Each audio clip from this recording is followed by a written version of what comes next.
दोन्ही राष्ट्रवादीच्या एकत्रीकरणासाठी पुण्यात खलबतं. रोहित पवार आणि खासदार अमोल कोल्हेंसह अजित पवारांची बैठक. भेटीत फक्त प्राथमिक चर्चा झाली असून बैठकीचा तपशील वरिष्ठांना कळवणार, अमोल कोल्हेंची माहिती.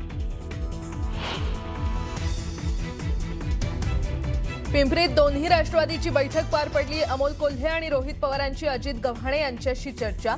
राष्ट्रवादीच्या इच्छुक उमेदवारांच्या जागी शरद पवारांच्या राष्ट्रवादीचीही जागांची मागणी.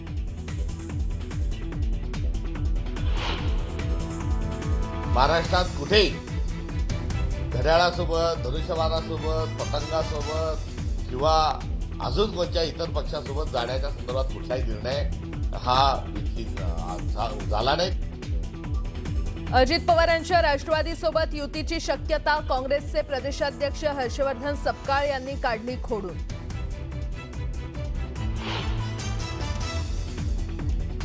शिंदेंच्या शिवसेनेचा राज ठाकरेंना मोठा दणका. प्रकाश महाजन आज करणार शिवसेनेत जाहीर प्रवेश.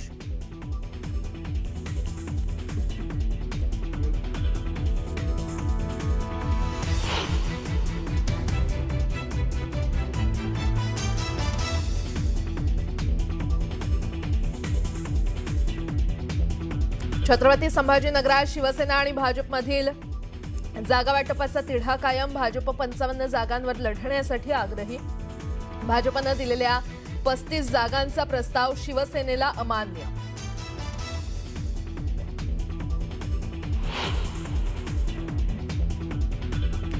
वसई विरारमध्ये महायुतीचा जागा वाटपाचा फॉर्म्युला अखेर ठरला. भाजप 91 तर एकनाथ शिंदे यांची शिवसेना 24 जागा लढवणार. पुढच्या 48 तासात भाजपच्या उमेदवारांची यादी जाहीर होणार.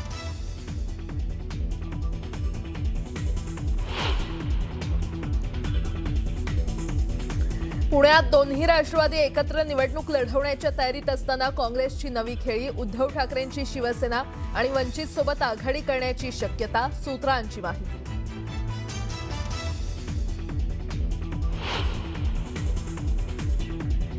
ठाण्यात एकनाथ शिंदेंना धक्का. शिवसेना महिला आघाडी प्रमुख मीनाक्षी शिंदे यांचा राजीनामा. निकटवर्तीय कार्यकर्त्याच्या हकालपट्टीनंतर मीनाक्षी शिंदे होत्या नाराज.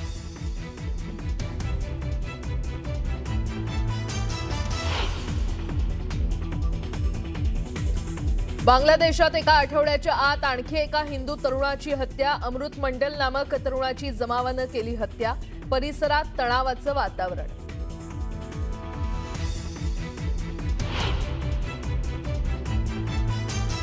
आणि आजपासून रेल्वे प्रवास महागला. 500 किलोमीटरपेक्षा अधिकच्या प्रवासाचं तिकीट आता 10 रुपयांनी महागलं.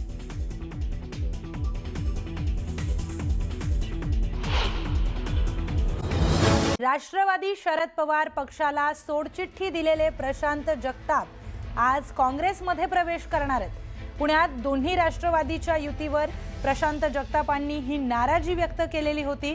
ही युती झाली तर आपण राष्ट्रवादी पक्षाचा राजीनामा देऊ असं देखील प्रशांत जगताप यांनी सांगितलेलं होतं.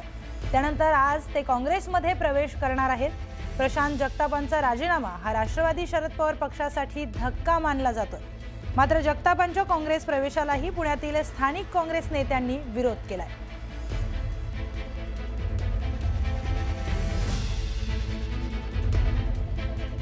तर आणखी एक ब्रेकिंग न्यूज समोर येते. प्रशांत जगताप यांना उद्धव ठाकरेंचा फोन आलाय अशी देखील माहिती समोर येते. असा दावा प्रशांत जगताप यांनी स्वतः केलाय.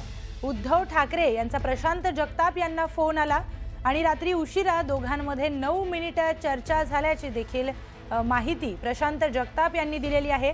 प्रशांत जगताप हे राष्ट्रवादी शरदचंद्र पवार पक्षाचे पुण्याचे माजी शहराध्यक्ष आहेत. दोन्ही राष्ट्रवादी एकत्रित येण्याच्या मुद्द्यावरून ते नाराज होते. त्यानंतर त्यांनी राजीनामा दिला. काँग्रेसमध्ये जाण्याची त्यांची बातमी समोर आलेली होती आणि त्यामध्येच आता ही मोठी बातमी समोर येते. प्रशांत जगताप यांना उद्धव ठाकरेंकडून फोन आला. 9 मिनिटं दोघांमध्ये चर्चा झाली असा दावा खुद्द प्रशांत जगताप यांनी केलेला आहे. रात्री उशिरा उद्धव ठाकरे यांचा फोन आला आणि 9 मिनिटं आमच्यामध्ये चर्चा झाली असं प्रशांत जगताप म्हणाले. थेट जाऊयात आपले प्रतिनिधी अभिजित पोते यांच्याकडे. अभिजित, पुण्यामध्ये वेगळ्याच प्रकारचं नाराजी नाट्य बघायला मिळत आहे. प्रशांत जगताप नाराज होऊन राजीनामा दिला, त्यानंतर काँग्रेसमध्ये जाण्याच्या त्यांच्या बातम्या आल्या. आता उद्धव ठाकरेंचा त्यांना फोन आलाय. काय घडामोडी घडतायत पुण्यात? प्रियंका, खरं तर प्रशांत जगताप हे शरद पवारांसोबत अगदी निष्ठावान म्हणून राहिले, पण पुणे महानगरपालिका आणि इतर महानगरपालिकेच्या पार्श्वभूमीवर दोन्ही राष्ट्रवादी एकत्रित येत असतील तर मी राजीनामा देईल अशी भूमिका प्रशांत जगतापांनी घेतली होती. आणि 2 दिवसापूर्वी त्यांनी आपल्या पदाचा, पक्षाच्या सदस्यत्वाचा राजीनामा दिला आणि पण येणारी निवडणूक मी लढवणार असं सांगितलं. आणि त्यानंतरच या बातम्या सुरू झाल्या की प्रशांत जगताप नेमकं कुठल्या पक्षासोबत जाणार. कालपर्यंत माहिती अशी होती की काँग्रेसमध्ये ते प्रवेश करतील. आजही सकाळी अशी माहिती आली की काँग्रेसमध्ये ते प्रवेश करतील. पण आता रात्री उशिरा त्यांना शिवसेना पक्षप्रमुख उद्धव ठाकरे यांचा देखील फोन आलेला आहे. जवळपास 9 मिनिट दोघांमध्ये चर्चा झाली आहे. ऑफर जी आहे ती उद्धव ठाकरेंनी दिलेली कळते प्रशांत जगतापांना. आणि खरं तर प्रशांत जगताप कुठल्या पक्षात जाणार आहे हे सगळं संभ्रमात असतानाच काँग्रेसच्या वाटेवरती असताना उद्धव ठाकरेंनी त्यांना फोन केलाय. आज प्रशांत जगताप आपली भूमिका स्पष्ट करतील असं कळतंय. आज दुपारपर्यंत प्रशांत जगताप आपली भूमिका स्पष्ट करतील की कुठल्या पक्षातून ते निवडणूक लढवणार की अपक्ष म्हणून निवडणूक लढवणार. पण त्याआधी रात्री उद्धव ठाकरेंनी त्यांना उशिरा फोन केलाय आणि पक्षात थेट येण्याची ऑफर दिली आहे.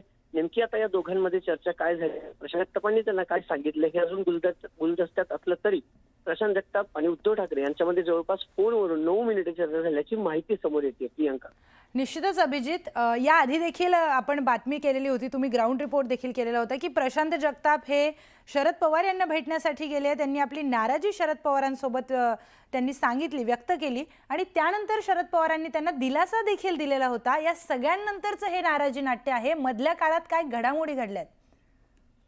नक्कीच मधल्या काळात म्हणजे ज्यावेळेस शरद पवारांनी त्यांना सांगितलं, असं प्रशांत जगतापांनी दावा केला होता की आपण महाविकास आघाडी म्हणूनच पुण्यात लढू. त्यानंतर प्रशांत जगतापांनी बंड कुठंतरी शमलं होतं. पण पुन्हा ज्या बातम्या समोर आल्या की दोन्ही राष्ट्रवादी एकत्रित होणार, त्यानंतर देखील त्यांनी नाराजी व्यक्त केली. आणि मुंबईत सुप्रिया सुळेंची जे पक्ष कार्यालय आहे एनसीपीचं मुंबईतलं, तिथं सुप्रिया सुळेंसोबत त्यांनी जवळपास 4 तास चर्चा केल्याचे स्वतः सुप्रिया सुळेंनी सांगितलं होतं. आणि प्रशांत जगताप नाराज नाहीत असं देखील सुप्रिया सुळे म्हणत होत्या. त्यानंतर सुप्रिया सुळे दुसऱ्या दिवशी पुण्यातल्या पक्ष कार्यालयात आल्या. जे इच्छुक उमेदवार आहेत त्यांच्याशी 1 to 1 केलं. आणि त्याच वेळी सुप्रिया सुळे पक्ष कार्यालयात असताना अगदी तिथल्या बाजूलाच म्हणजे कॉर्पोरेशनचं पीएमसी जी बिल्डिंग आहे त्या गार्डनवर प्रशांत जगतापांनी पत्रकार परिषद घेतली आणि शरद पवारांसोबतचा एक फोटो दाखवत आपला राजीनामा जो आहे तो दिला. आणि त्यानंतर राजीनामा दिल्यानंतर ते काँग्रेसमध्ये जाणार का, कारण त्या पत्रकार परिषदेत त्यांनी स्पष्ट सांगितलं की मी राष्ट्रवादीतून बाहेर पडतोय, पण येणारी जी निवडणूक आहे 2026ची पुणे महानगरपालिकेची ती मी लढवणार. त्यानंतर ज्या सगळ्या बातम्या सुटल्या की प्रशांत जगताप नेमकं कुठून लढणार. प्रशांत जगताप हा राष्ट्रवादीचा मोठा चेहरा होता. शहरातला अनेक आंदोलनं त्यांनी केली होती. अनेकांनी त्यांना सांगण्याचा प्रयत्न केला की तुम्ही नका जाऊ, पण प्रशांत जगताप युती जर राष्ट्रवादीशी झाली, आघाडी झाली तर मात्र मी थांबणार नाही. बरोबर आहे अभिजित. काही स्थानिक समीकरणं असतात त्यामुळे बहुतेक पदाधिकाऱ्यांना हा निर्णय घ्यावासा वाटतो. धन्यवाद आपण दिलेल्या माहितीसाठी. पुढची मोठी बातमी आपल्या समोर येते. मनसेचे माजी नेते प्रकाश महाजन यांनी काल उपमुख्यमंत्री एकनाथ शिंदेंची सदिच्छा भेट घेतली आहे. आता प्रकाश महाजन सकाळी एकनाथ शिंदेंच्या उपस्थितीमध्ये शिवसेनेमध्ये प्रवेश करणार आहेत. शिंदेंच्या ठाण्याच्या निवासस्थानी हा पक्षप्रवेश पार पडतोय. तर या प्रवेशानं शिवसेनेनं मनसेला जोरदार धक्का दिलाय अशा देखील चर्चा सुरू झाल्यात. दोन्ही ठाकरे बंधूंची अधिकृत युती झाली आणि अधिकृत युतीची घोषणा होताच मनसेला खिंडार पाडण्यामध्ये शिवसेनेला यश आलंय अशा देखील चर्चा राजकीय वर्तुळामध्ये सुरू झाल्यात.